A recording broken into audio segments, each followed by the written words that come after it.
It is. Hey Jordan, good to see you. We got it now. Good to see you. How you doing? I'm doing good, Jordan. How are you? Very well. How's your day so far? Yeah, awesome day so far. Today marks actually 2 years that I've been with Redefind. Wonderful, Today is wonderful, Jordan. Jordan, you recently released your single Pain and Pleasure. So can you tell me a bit about this single and the production behind this single? Pain Pleasure was kind of like it started out kind of like a religious thing almost and stuff, and but it kind of evolved into more like with relationships and things like that. Like everybody always wants pleasure. That's what we always go for. It's everybody wants pleasure. And it's like you do the same thing constantly over and over again, trying to get that pleasure, going to work, paying your bills, doing all this. And yeah, you still got the pain of life, you still got Yeah, pain everywhere. And so it's like what happens when you've had enough pleasure, what do you choose then? So it's kind of like that almost like you do the same thing all the time to get pleasure, and like if that doesn't work and you're still getting pain, then try something else. And maybe take the pain path, something like that. But it's kind of like a judgment thing almost, I guess. gotcha. And you're also working on your new album, Images. So can you tell me how the work is going on with this particular album and what is the status you're currently on? It came out, it just came out 2 weeks ago, something like that. We got that finished and everything. It's been awesome. We've been the response from people has been amazing. This album was a lot more heartfelt, I guess, because Let's Party was the album before, and it had with an album like Let's Party, people are like, yeah, let's have fun. And then this one kind of just with COVID going on and all that, and we wrote through that whole process, and just the feelings that everybody was going through. We had a lot of loss through then. I lost my father, I lost my grandmother, I lost 3 friends to suicide in this time. Like so Images is a little bit darker, from a darker place and stuff like that, but I feel like like people resonate with it a lot more because the pain of everyday life and stuff like that. And a lot of the stuff that's going on in that album revolves around what's going on in the world today and stuff like that. And so it's been really fun. It's been a really good response. Sounds good. Sounds good. And is there Oh, yeah. any particular concept that was put behind this album?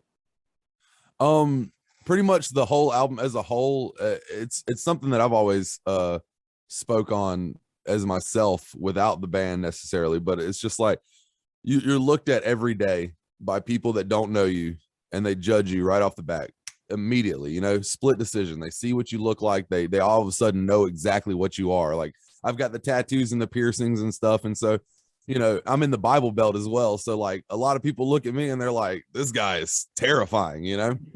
And it's just like you can't base it on a look, on how we look and stuff like that, because I've met terrible people that are clean cut, and I've met amazing people who are in rags.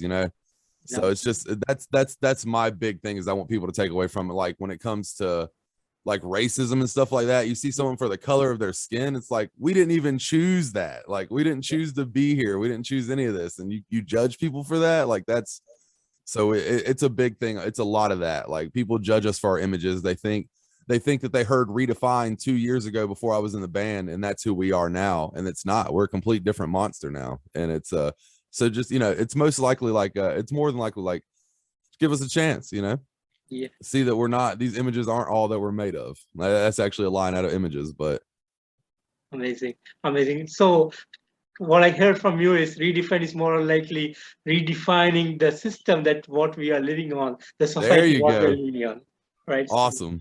That's a great way to put it. Pretty good, pretty good. And what are the current plans? Do you guys have any touring on schedule, or you got any other plans out there? We've got we started working with God Size Records a couple months back, and they're trying to find us the right, and see still with the whole COVID thing, they're trying to find the right tour and stuff, because a lot of these bands, you have to pay for your tour spot. Yeah. A lot of these bands, you want to pay for your tour spot, and a lot of these bands are charging outrageous amounts because they're trying to recoup money from COVID and stuff, which is understandable, but it also hurts these little bands trying to get on. Because like I remember talking for I don't know if I'm supposed to say this, but it'll be all right. But like, I remember talking to this one band, or I wasn't talking to them, but somebody else in the band was, and we were like talking to their tour manager, and they were like, yeah, it's 15,000. I was like, Wow. $15,000, and it's like Crazy. 15 shows, so it's $1,000 a show pretty much. And I was like, yeah, I'm all for paying for a good spot, but not like that. It was wild. But we're in the talks with Godsize. Godsize has got a lot of cool things lined up for us. I can't speak on any names, of course, at the moment because it might not go through. But it's some really exciting stuff, especially for us to be a bunch of nobodies from South Carolina, you know, and see some of these names that they may put us on tour with. And it's just like, I can tour with these guys. I've been listening to these guys since I was in like high school. Like it's really cool. But we got some cool stuff planned. I think our next show is Charleston on the 23rd, Charleston, South Carolina. Yeah. And that's like an all-day event right there. It's like a big festival or something. Wonderful. It's gonna be good. Wonderful. And already 2 albums on the roll. And how has the journey been for you guys so far? It's been amazing. It's been extremely amazing. We recently went on 93.3 The Planet. It's a local radio station. The first time we went on there with Let's Party, they hated us. Like everybody, all the judges or whatever, because it's called the Brutally Honest Show. It's like 5 people on the radio that listen to you, and all 5 of them were like, I do not like this. And then we released images and sent them Pain Pleasure a couple days ago, and only one guy pulled out. Everybody else loved it. So apparently we made the right, we're making the right steps, you know. So the to have people not like you and then kind of come around and be like, okay, maybe I am missing out on something. That's been the biggest thing. And we've seen a good bit of that. Like a lot of people, you know, we kill them with kindness. Even if they don't like us, we're like, we still love you. And it's been really cool. Like the response has been amazing. Makes us feel like we're already one of those big names, you know, one of those big stage playing guys. But it's been crazy good. And you guys started way back in 2015. And can you tell me how Redefined was formed and how you guys all got together? The original members are the bassist and the drummer, which is Dustin and Drew. Mm-hmm. They had, I want to say back in 2015, they had Jimmy on vocals, and I don't know who their guitarist was. I think they might have had another guitarist too. But Dustin and Drew have been in bands together before Redefined, and so they click really well as it is. And then they had this other guy, he had left, and then Brandon recently left 2 years ago when they were coming out with the Let's Party album.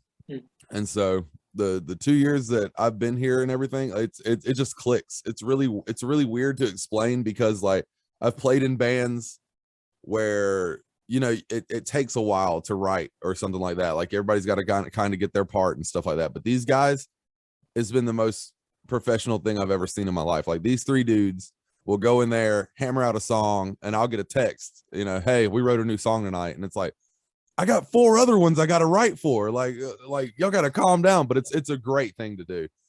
Wonderful. But it's been they're extremely talented dudes. I am lucky to be a part of this. Like when Brandon left, and my wife, I had to ask my wife, of course. I was like, is it okay if I do this? Because this takes time away from you, takes time away from my son. Is this okay?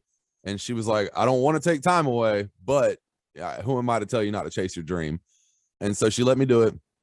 And it's been the best decision ever, because like a lot of things that people don't know when it comes into bands, like local bands and stuff like that, a lot of people don't want to, like a lot of the members don't want to throw money down and stuff. And that's a huge thing. Like you got to spend some money to make some money. And these dudes right here, it's never been a problem. It's like when we pull up at the gas pump, it's like, you know, people just throwing money, like here, put 20 in, put 30 in, you know. And it's very relieving, I guess. It's a breath of fresh air for me, because I'm used to band members not ponying. Like the last band I was in, I think like 2 or 3 of us like carried the other 2 guys, and it was a bad time. But these guys are super professional. It's been amazing. Absolutely great to hear that. Wonderful. And musically speaking, like, do you guys have any plan to do a lot of experimentation into the music in the future, or you'll be sticking to the single genre? Oh, we got some different stuff going with this new one. Like Let's Party was a little different. Images got a little different. And I feel like we're going to keep changing. I feel like we can't be called Redefined if we're not trying to change everything. But we're definitely, I like how you put that. That was good. I feel that, that we definitely got a different sound. You know, when you listen to the first album to the second album, you can definitely hear there's a lot of difference in it and stuff. And like I said, it's just these dudes, you think that it's just gonna, like, you get in a lot of bands and they get that cookie cutter sound. Every album sounds the same, and we don't want that.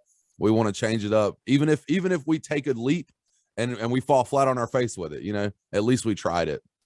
And we got some stuff coming up. We got some heavy stuff. We got some slower stuff, and like people haven't really heard us do like any real slow things. So I think this next one that we're writing right now is going to be like, if people like Pain Pleasure, because that's the slowest or lightest we've ever gone, they're going to dig this new one if they like that one, I think. Wonderful, wonderful. And Jordan, what would be the dream for you guys? Honestly, the dream for me is my family and house is taken care of, because when you're out on the road, you can't really do that. Yeah. To get to the point where we make enough money that I can pay my bills that I have now, not some extravagant, you know, brand new car, mansion, nothing like that. Pay the bills that I have now and let me not have a day job, you know, just get out there. My music takes care of my bills, and I don't have to be rich and famous or anything like that. I just want, you know, my stuff taken care of, and that's making it to me. Like that's becoming a superstar right there. Like, yeah, some people want the cars and the clothes and the mansion and all this. I just want to provide for my family through music, you know, without having to flip burgers every day or something. As much as I love where I'm at, because it is my father's restaurant, or my stepmom's restaurant after my father passed. And I love it, and it's a family thing, and it's a small town, and people know us and stuff, and it's really cool. But music is all, like, I mean, that's music. Like, my whole arm is music. This arm's becoming music. Like, it's in my life, like, completely. It's the one thing I've always wanted to do ever since I could remember. You know, a lot of kids want to be police officers or firefighters and stuff like that, astronaut. I always wanted to be a rock star, and to the point where I put music on my body all over. But that would be it right there. Just enough to pay my bills. Like, nothing crazy. That's making it for me. It sounds good, Jordan. And Jordan, every musician has a lot of things on their head that they want to go and play on a dream venue, or they want to go on a dream country where they want to perform in front of the fans. So is there something that is on your mind that is apart from the United States? Apart from the United States, we've got I got a lot of friends through vaping, like this whole vape community that went on a couple years back. Like, now it's kind of died down because the US is just destroying vaping rules, but it's really weird. But I met a ton of people through this whole vaping thing, and a lot of them are in the UK, and I've seen tours in the UK and stuff like that. I would definitely love to hit over there. Honestly, anywhere outside of the US, I would probably feel like a rock star. I'd be like, I made it out of the country to play music, you know, like I would feel, I would already feel like I made it, even if I'm not making money while I'm there. It would be amazing to play, honestly, anywhere outside of the US. But if I had to pick, probably the UK, because we got a good amount of people over there that know us already, and I think it'd be a fun time for sure. And just to see how, you know, just to get out of the country. I've never left the United States. The farthest I've been away from home is like Colorado. So I think that to actually get out of the US would be amazing, just to see that. So not only play our music, but just to see other stuff and see how the other side lives. It's wonderful. And would you like to share some of the great moments that you had over the years? Oh man. Recently down in Florida, was a really good time. Not even for the shows. The shows were great, but like just hanging out with the guys. Like like I said, these four dudes, or us four dudes, hanging. It's a fun time regardless. We find, like, we were in a parking lot looking at attack geese. Like, apparently Florida has geese that they don't care. They do not care down there. And so it was a really fun, that was wild, watching this like goose straight punk out this car. Like, the car was like stopped, and the goose just looked at it like, I'm not going to move out of your way. Like, it was really weird. We might have been sleep deprived at the moment, so we were laughing really hard at it.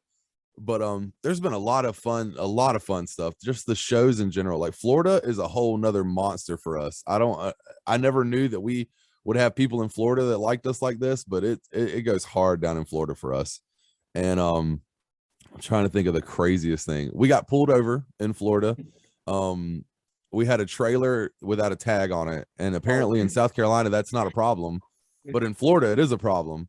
And so these cops saw these 4 weird looking guys with a trailer attached to their bus, and they were like, they're stealing, they're probably stealing something. They're probably a bunch of crackheads stealing stuff. And so they walked up to us and and what was really funny is like he started the conversation talking to me and got my license and everything, and I was like, yeah, and we knew we didn't do anything wrong.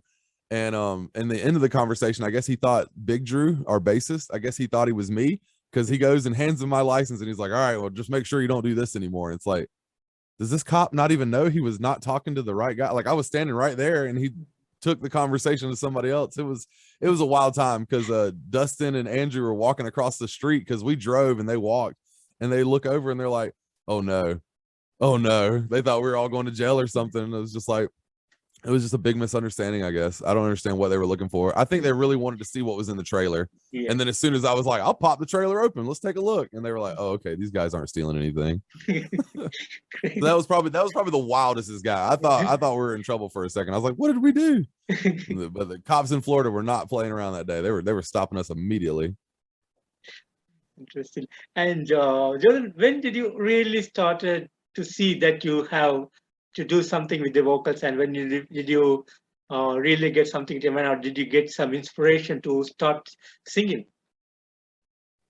This goes back, oh man, that goes back so far. I've been singing. My mom is a huge singer, even though she thinks that she doesn't sound good. She's the reason that I do it. We would ride around in the car, and she's really big into like 90s country, like Travis Tritt and stuff like that. And so I I would listen to it too, because if I didn't have my CD player with me with my headphones, I was listening to mama's music. And I remember certain songs I would like, and she would drop down and do the harmonies and like let me do the leads, or she would do the leads and try to get me to do the harmonies and stuff, and just played on it. And it's like she saw something in me ahead of time, and she kind of like she pushed it, but she didn't like push it hard. She knew that that's what I wanted, I think. And but I was in I was in chorus all through school. I was in the church choir back when I went to church and stuff like that. Back when I was a kid, my mom put me in that, and I think that had a lot of building on it, was her help. Like the choir taught me discipline in my voice. My mom, like I said, she was not a vocal coach or anything like that by any means, but she was really good at depicting harmonies and stuff like that, and it just kind of came almost natural. Like it definitely, I'd say that was probably when I knew that this was something I definitely wanted to do, was her helping me out. Wonderful. Thank you for sharing, Jordan. And Jordan, finally, what would be the message to the fans, and what would you like to say to the people who are new to Redefined? Thank you. I say it so much, and it's something, and I've said this a million times too, but it's something when you make something and people feel it like that, it's the biggest compliment in the world. Money cannot buy it. To create something that you feel, because of course we think our music is great, but for like other people to take it in and be like, wow, this is amazing, this is something I could listen to, this is something, because they got all the choices in the world when it comes to music. If you want to listen to anything nowadays, it's at your fingertips. And for people to sit there and to check us out and to vibe with us and to feel it, even if they just listen to it and they're like, it's not for me, the fact that they listened to it and gave it a shot, an honest shot. And that's my big thing, is that means the most to me. I appreciate anyone that discovers us. I appreciate anyone that's been here since day one, just as much as each other, like just as much as the other one. I appreciate them both so much, because you could do anything you want and you're here listening to us. There's so much you could be out there doing, but you're bumping us, and that is the biggest compliment in the world. Like I said, money can't buy that, because growing up, your whole family looked, not in a bad way, I'm not trying to badmouth family, but a lot of your family looks at you and they're like, this is a waste of time. Chasing music is a waste of time. And it's like, now it doesn't feel like that. Like with all this response we've gotten, it doesn't feel like a waste of time anymore. And it's really crazy to like all of a sudden have your family be there and be like, hey, you're killing this right now. And it's like, this is crazy. 8 years ago, y'all were like, this is a waste of time, or, this, you shouldn't be doing this. You should be working on a job and, slaving away and doing the American dream. And it's just like, it's not for me. I've wanted to do music, like I said, since I was a kid. And to be at this point now where people, are messaging you saying they felt this, or this changed their life, or you're helping them through a rough time. That's what it's about. And I cannot say thank you enough. I'll say it a million times, and it might sound fake to some people, like, thank you so much, like when I type it out, because text gets lost in feeling. And it means so much to me. It means the world to me for people to feel it this way.